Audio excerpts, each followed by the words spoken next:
Hello guys, welcome to SS studio और मैं हूं आपकी मेंटोर संयुक्ता सिंह। आज मैं आपको बताने वाली हूं कि निफ्ट के सिचुएशन टेस्ट में हम राइटअप में क्या लिखते हैं।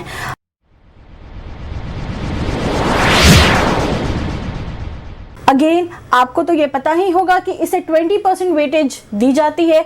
70% वेटेज जो ऑलरेडी आपने वो एग्जाम दे लिया है, which was GAT and CAT, general ability test and creative ability test. ठीक है, तो उसका रिजल्ट आ गया है, तभी आपके पास ये सिचुएशन टेस्ट का लेटर है। सबसे इंपॉर्टेंट क्या है राइटअप में, ये कैसे डिसाइड करते हैं? ये हम डिसाइड करते हैं जो क्वेश्चन हमें मिलता है उससे। हर राइटअप अलग हो सकता है। कैसे हो सकता है ये मैं आज आपको बताऊंगी। अब सबसे पहला और सबसे इंपॉर्टेंट सेगमेंट सिचुएशन टेस्ट का क्या है? Set design. अब ये सेट डिजाइन क्या है? सेट डिजाइन में आपका इंटीरियर्स आ जाता है, सेट डिजाइन में आपका विंडो डिस्प्ले आ जाता है, आपका अगर मैंने बोला कि ढाबा क्रिएट करो या फिर मॉल के बाहर का आउटसाइड व्यू क्रिएट करो, so these all things come under set design. इसके अलावा क्या आता है? इसके अलावा हमें क्वेश्चंस मिलते हैं कि आप एक टूल बैग डिज़ाइन करो, कोई टूल किट डिज़ाइन करो जो कि किसी ब्यूटिशियन के लिए हो सकता है, जो कि किसी कारपेंटर के लिए हो सकता है, जो कि डॉक्टर के लिए भी हो सकता है। Again the third category comes जब आपको बोला जाए कि डायरी डिज़ाइन करो। Again the question can come कि कोई टॉय है जो कि एक पर्टिकुलर एज ग्रुप किड्स का 8 to 10 उसके लिए आप डिजाइन करो। तो आप देख सकते हो there are variations of question which we get in situation test, so accordingly the write up varies।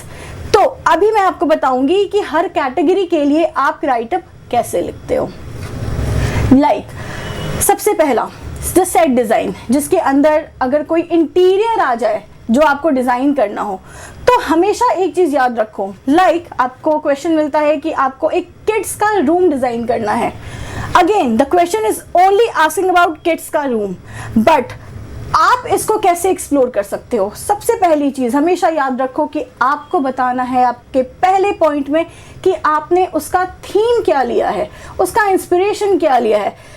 Kids room तो हमें बताया गया, दिस इज द क्वेश्चन जो डिजाइन करना है, बट क्या वो किड्स का रूम किसी चीज से इंस्पायर्ड है? फॉर एग्जाम्पल वो किसी जातक कथाओं से इंस्पायर्ड हो सकता है, वो किसी कार्टून कैरेक्टर से इंस्पायर्ड हो सकता है, वो जस्ट आपके अल्फाबेट्स ABCD लेटर्स से इंस्पायर्ड हो सकता है। सबसे पहला पॉइंट जो हमारे राइटअप में जाएगा in the category of set designs, ऐसे क्वेश्चन में वो जाएगा आपका इंस्पिरेशन, कि आपने इंस्पिरेशन क्या लिया था। सेकंड में हम क्या डालेंगे? हम ये डालेंगे कि वो जो इंस्पिरेशन आपने लिया है और उसमें कौन कौन से कलर्स आते हैं। कलर्स के बारे में गाइस बहुत इंपॉर्टेंट है बात करना कि आपने कौन से कलर्स चूज किए हैं। क्या वो सॉफ्ट कलर्स हैं? क्या वो हार्ड कलर्स है? आई थिंक आपने ये कैट का जब एग्जाम दिया होगा तो आपने पढ़ा होगा कलर थ्योरी के बारे में एंड कलर साइकोलॉजी के बारे में। अगेन कलर थ्योरी में वार्म कलर्स भी आते हैं, कूल कलर्स भी आते हैं। हर एक कलर की एक अपनी मीनिंग है। ब्लू आपका सूदिंग के लिए भी आएगा, पीस के लिए भी आएगा। वेरएज अगर उसी ब्लू का हम डार्कर वर्जन ले लें तो वो आपका वॉयलेंस के लिए भी आ सकता है। So again it's very much important to talk about colours and harmony in your second point. पहला पॉइंट था इंस्पिरेशन, सेकेंड पॉइंट है कलर्स एंड हार्मनी। ठीक है, कि कौन से कलर्स लिए और क्यों लिए। जो आपके पास मटेरियल अवेलेबल है आप कलर्स वहीं से उठाओगे और विथ एलिमेंट्स आप उसको वहां पे डिपिक्ट करोगे।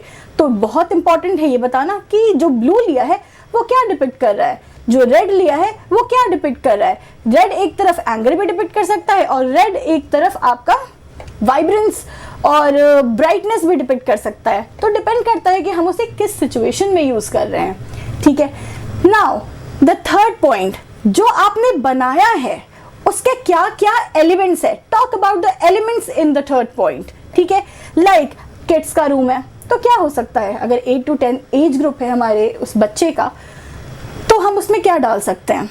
हम उसमें ये डाल सकते हैं कि उसका बेडिंग एरिया है, उसका कोई स्टडी टेबल है, उसका कोई गेमिंग एरिया है जहाँ पे वो अपने गेम्स अपने टॉयज को रखता होगा, होगा, अपने बैट को रखता होगा, बॉल को रखता होगा, या फिर कोई इंडोर गेम है जो वो खेलता है वो रखता है। So it's very important to talk about element, and उस एलिमेंट को आपने कैसे डिपिक्ट किया है ये बहुत इंपॉर्टेंट है बताना।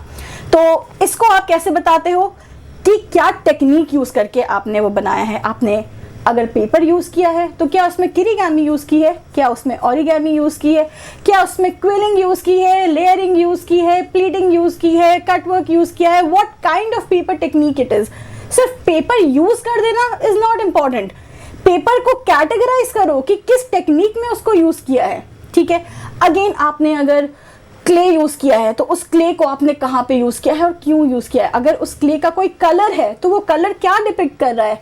सिमिलरली आपने स्ट्रॉ यूज किए हैं, आपने आइसक्रीम स्टिक्स यूज किए हैं, आपने एक छोटा सा वो रबर बैंड आता है आपने वो यूज किया है, कहीं पे आपने कोई ग्लिटर शीट यूज की है किसी वॉल को डेकोर करने के लिए, अगर हम किड्स रूम ले रहे थे तो इस तरीके से इन योर फोर्थ पॉइंट आप अपने एलिमेंट्स को, आप थर्ड में एलिमेंट बता रहे हो, फोर्थ में आप टेक्निक्स बता रहे हो कि आपने उन एलिमेंट्स को दिखाने के लिए इन टेक्निक्स का इस्तेमाल किया है। सो ये आपके 4 पॉइंट्स हो गए। The first one was inspiration, the second one was colour and harmony, the third one was element, the fourth one was what technique you have used to represent the certain element, और सबसे last जो technique है, जो point है, वो आप ये बताओगे कि जो ये रूम है वो जब इम्प्लीमेंट होगा, दिस इज अ प्रोटोटाइप, जो आप ये जब बनेगा तो इसके जो फर्नीचर्स हैं ये वुड के बन रहे हैं या एक्रेलिक का बन रहा है या ग्लास का बन रहा है, या कुछ एलिमेंट्स हैं जो वॉल डेकोर आपने बनाया है वो पेपर मेशी का भी बन सकता है, इन फ्यूचर वो आपका फाइबर का भी बन सकता है। तो ये छोटी छोटी चीज़ें हैं जो आपको फिफ्थ पॉइंट में बताओगे। अगेन इट इज ऑप्शनल, ये बहुत सारे बच्चे नहीं बताएंगे, बट अगर आप ये बताते हो so it will be a plus point for you. So this is how the right up goes for the set design type of questions. अब हम आगे बढ़ते हैं इसी में। सेकेंड टाइप ऑफ क्वेश्चन जो आता है इसमें, वो आपका टूल किट भी आ सकता है, वो आपका कोई हेड एक्सेसरी भी आ सकता है, आपका नेक एक्सेसरी भी आ सकता है। सो इस टाइप के क्वेश्चन में दो चीज़ें जो कॉमन होंगी वो है इंस्पिरेशन, कि इंस्पिरेशन कहाँ से लिया गया है, talk about the colours and harmony, ये भी सेम है, इसमें आप कलर्स के बारे में बताओगे कि कौन सा कलर क्या डिपिक्ट कर रहा है। थर्डली आप कौन सा एलिमेंट यूज कर रहे हो, लाइक अगर मान लो मैंने हेड गियर बनाया है and I have taken tribal as my theme और इंस्पिरेशन, तो मैं उसमें बोज एंड एरोज यूज कर सकती हूँ, मैं उसमें स्ट्राइप्स यूज कर सकती हूँ, अर्दी कलर्स यूज कर सकती हूँ। सो टॉक अबाउट इट कि आपने उसको कैसे रिप्रेजेंट किया है इस एलिमेंट को, ये एलिमेंट्स है। और फोर्थ पॉइंट में टेक्निक्स की इन एलिमेंट्स को आपने कैसे रिप्रेजेंट किया है, पेपर के थ्रू किया है या क्ले के थ्रू किया है या जस्ट आपने स्ट्रॉस को स्टिक करके यूज करा है, जैसे भी आपने यूज करा है आप एक एक चीज अपने राइटअप में लिखते हो एंड बताते हो। अगेन द फिफ्थ पॉइंट, जो हेड गियर बनाया है इन फ्यूचर जब वो बनेगा तो वो कौन से मटेरियल में बनेगा। ठीक है, सो ऐसे क्वेश्चंस में आप इस तरीके से अपना राइटअप लिखते हो, जिसके अगेन दो पॉइंट्स बहुत कॉमन होते हैं regarding inspiration and colour and harmony. Again type 3 question which very often comes, और बच्चे इसे बहुत कम सेलेक्ट करते हैं, बट अगेन जब बच्चे इसे सेलेक्ट करते हैं तो वो एक आप अपने आप में ही एक्स फैक्टर क्रिएट करता है। The question is about puppet और मैस्कॉट। ये क्वेश्चन होता है किसी सोशल इशू पे बेस्ड। ठीक है, अब ये सोशल इशू कुछ भी हो सकता है, it can be corruption, it can be child labour, it can be like rape culture in India, it can be animal cruelty, anything. So जब इस टाइप के क्वेश्चन आए तो सबसे पहला पॉइंट जाएगा explain the topic, what the topic is saying all about. ठीक है, द सेकेंड पॉइंट गोज कि जो ये टॉपिक है ये इसमें कौन कौन से कलर्स यूज हो सकते थे और आपने कौन कौन सा अवेलेबल कलर्स जो हैं आपके पास उसमें से कौन कौन सा यूज किया है। थर्डली कि जो एलिमेंट्स आपने बनाए हैं, अगर मुझे रेप कल्चर दिखाना था या मुझे एनिमल क्रूएलिटी दिखानी है या मुझे चाइल्ड लेबर दिखाना है तो मैं एक चेन बना सकती हूँ, बच्चे का हाथ बना सकती हूँ जो बंधा हुआ है, मैं नाइफ दिखा सकती हूँ, अगर एनिमल क्रूएलिटी दिखाना है मैं एक स्टिक दिखा सकती हूँ। तो ये क्या है, ये एलिमेंट्स हैं।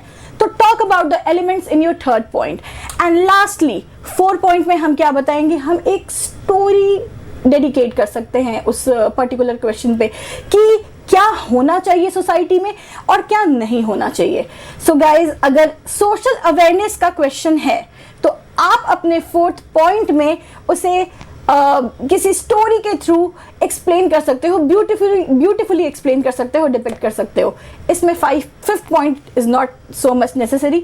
तो ये आपके पर्टिकुलरली 3 कैटेगरीज हैं एंड इन 3 कैटेगरीज में कैसे आपके राइटअप्स जाते हैं, this session was all about it. तो आई होप आपको ये सेशन समझ में आया होगा, आपको ये भी समझ में आया होगा कि हम राइटअप कैसे लिखते हैं। इट्स अबाउट 80 to 100 वर्ड्स का ही होता है राइटअप, लेकिन बहुत ही इंपॉर्टेंट होता है। The points are very much important and make sure कि आप इसको पॉइंट्स में लिखो एंड नॉट इन पैराग्राफ।